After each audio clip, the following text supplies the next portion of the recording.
The following is a transcription of over 100 handwritten pages of my mother's remembrances, journaled in a notebook over a span of years after reaching the age of 88.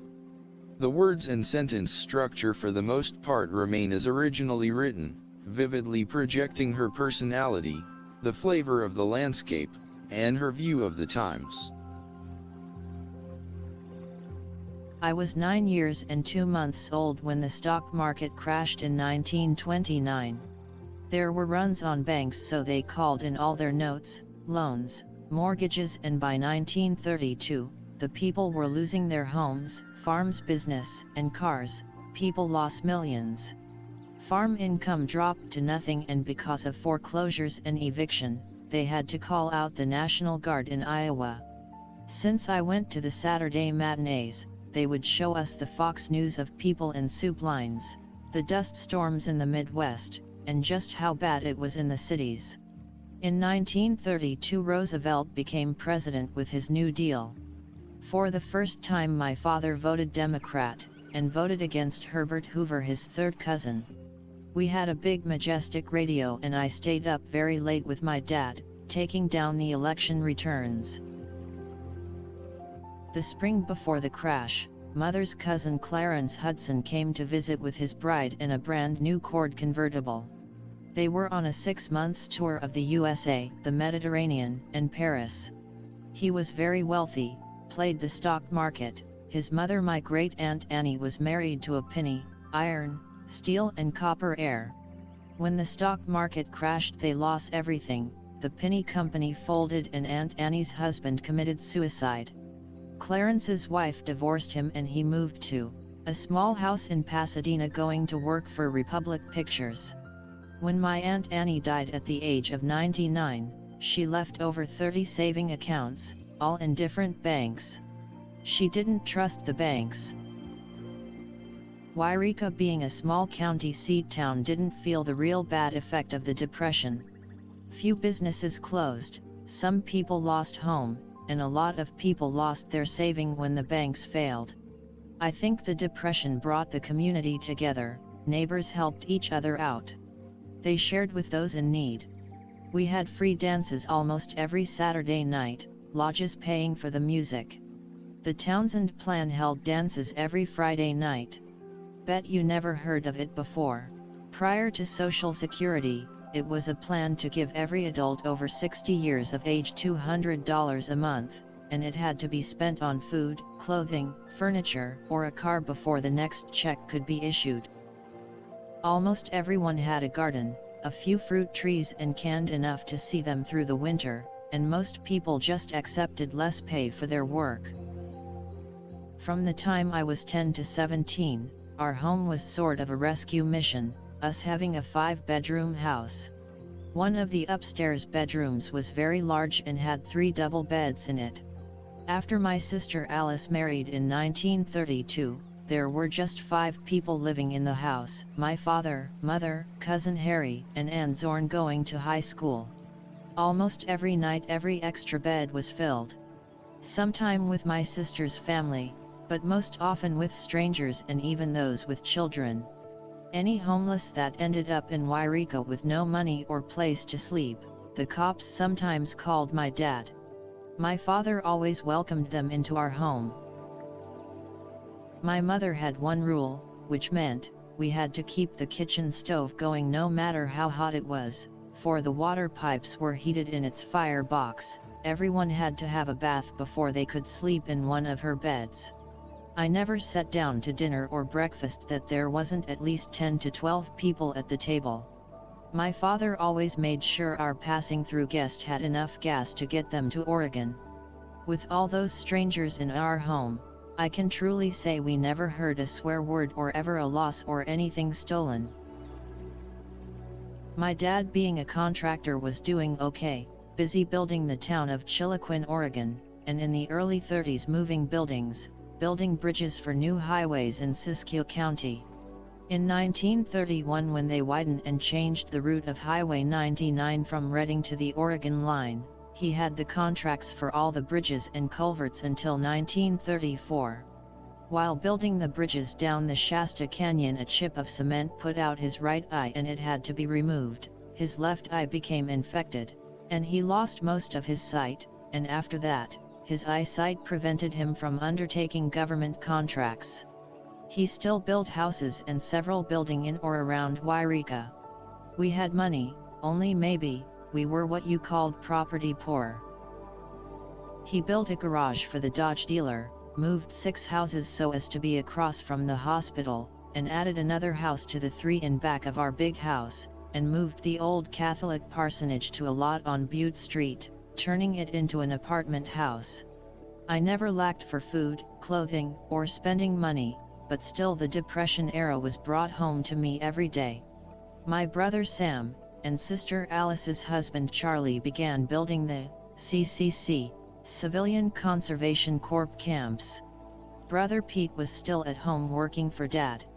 Dad staking Barney and sister Della to 3 ranches at different times, but the income from the milk was small and they couldn't make it pay. In 1934 my dad's cousin Harry Hayes came to live with us.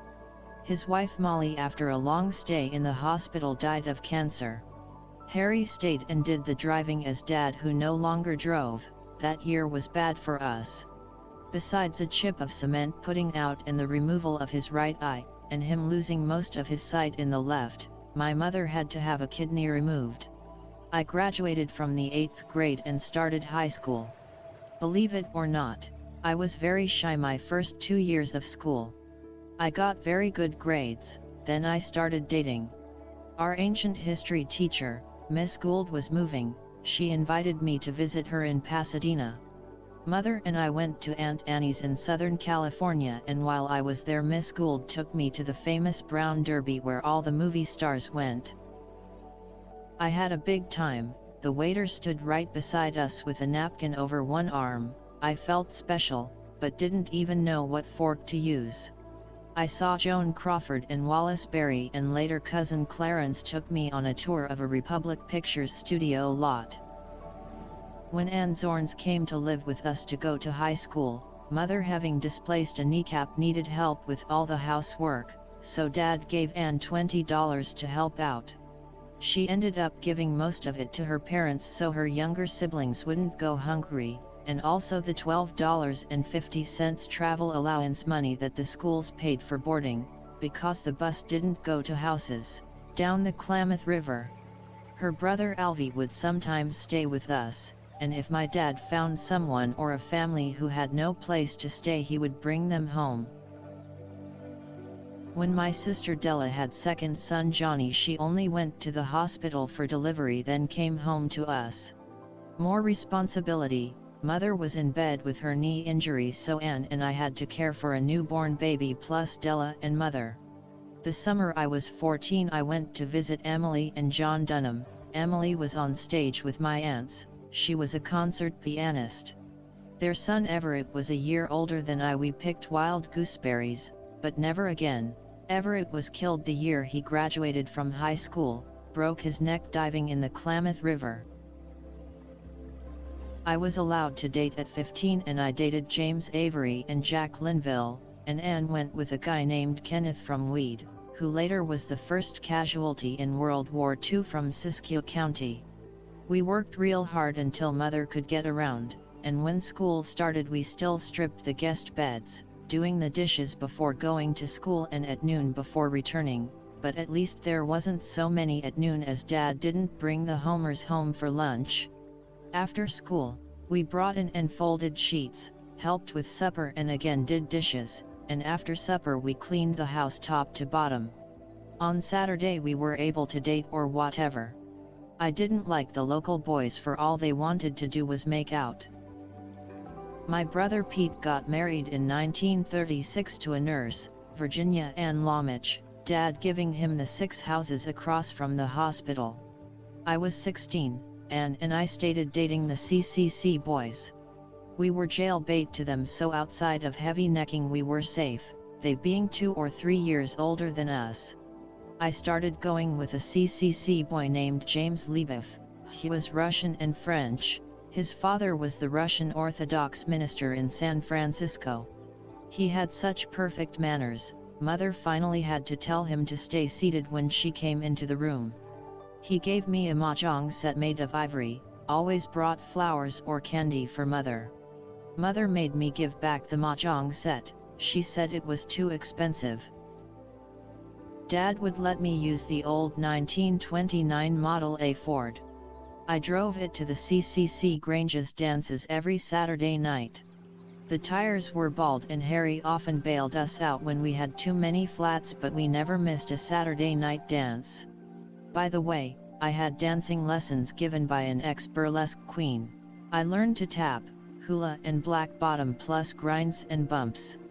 Nevertheless, I loved to dance, and from the time I was 12 I went with Mother and Dad to the Townsend dances where they did square dance, schottisches, and polkas.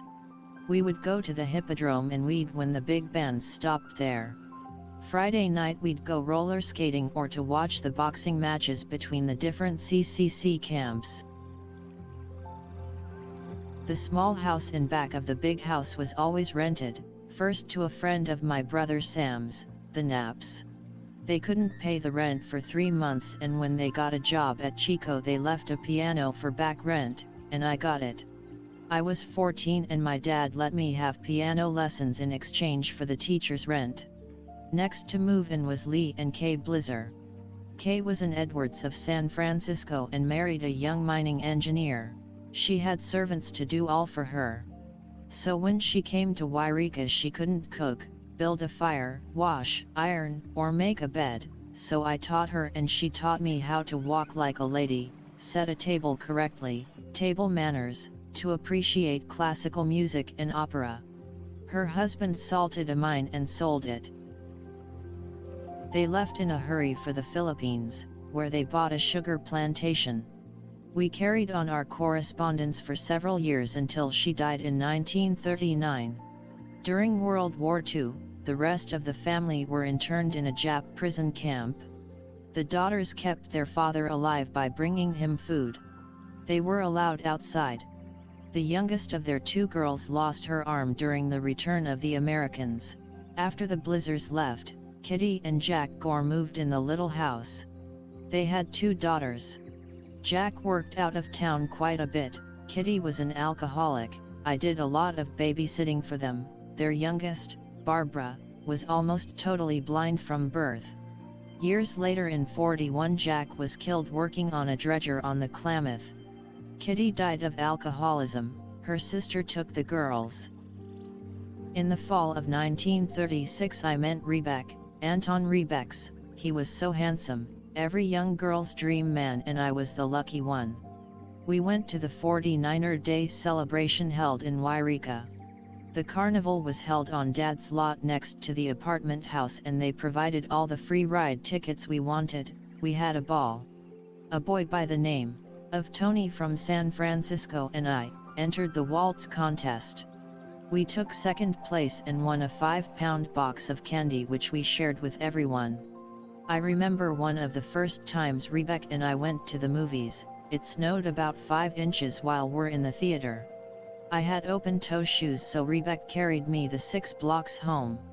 I think we kissed under every street light. Mother was waiting when we got home.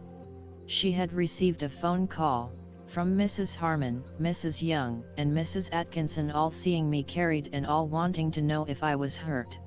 Small town, everyone wanting to know everything.